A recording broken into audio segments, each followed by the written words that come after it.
कहानी का शीर्षक है कृष्ण दीवानी मीरा। मीराबाई में बचपन से ही कृष्ण की ऐसी छवि बसी कि यौवन काल से लेकर मृत्यु तक मीराबाई ने कृष्ण को ही अपना सब कुछ माना। जोधपुर के राठौड़ रतन सिंह जी की इकलौती पुत्री मीराबाई का जन्म 16वीं शताब्दी में हुआ था। बचपन से ही वे कृष्ण भक्ति में रम गई थी। मीराबाई का कृष्ण प्रेम बचपन की एक घटना की वजह से अपने चरम पर पहुंचा था।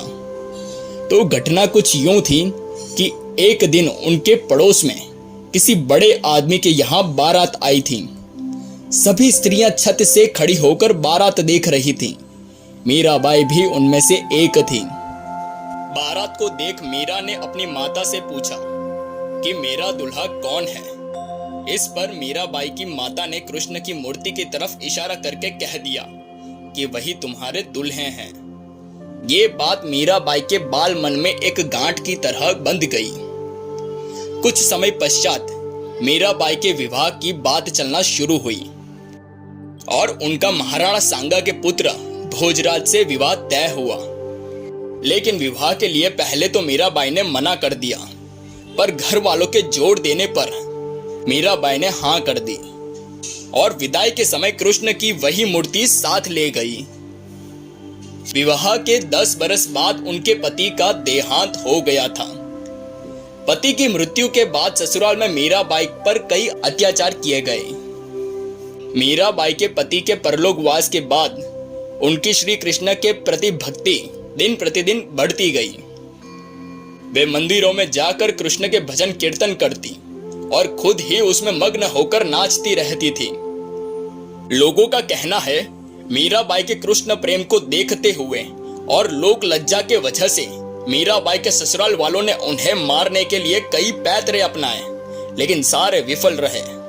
घर वालों के इस प्रकार के व्यवहार को देखकर और परेशान होकर वो द्वारका चली गई। मीराबाई जहां जहां जाती वहां वहां लोग उनका सम्मान करते। मीराबाई ने भक्ति को एक नया आयाम दिया है। लोगों का कहना यह भी है मीराबाई के मन में श्री कृष्ण के प्रति जो प्रेम की भावना थी वो जन्म जन्मांतर का प्रेम था। मान्यता अनुसार मीरा पूर्व जन्म में वृंदावन मथुरा की एक गोपिका थी।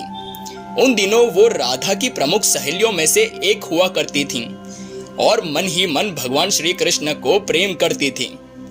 उनका विवाह एक गोप से कर दिया गया। विवाह के बाद गोपिका का कृष्ण के प्रति प्रेम समाप्त नहीं हुआ और सास को जब इस बात का पता चला तो उन्हें घर में बंद कर दिया गया। कृष्ण को मिलने की तड़प में गोपिका ने अपने प्राण त्याग दिए। समय के चक्रव्यूह से जोधपुर के पास मेड़ता गांव में 1504 ईस्वी में राठौड़ रतन सिंह के घर गोपिका ने फिर मीरा के रूप में जन्म लिया।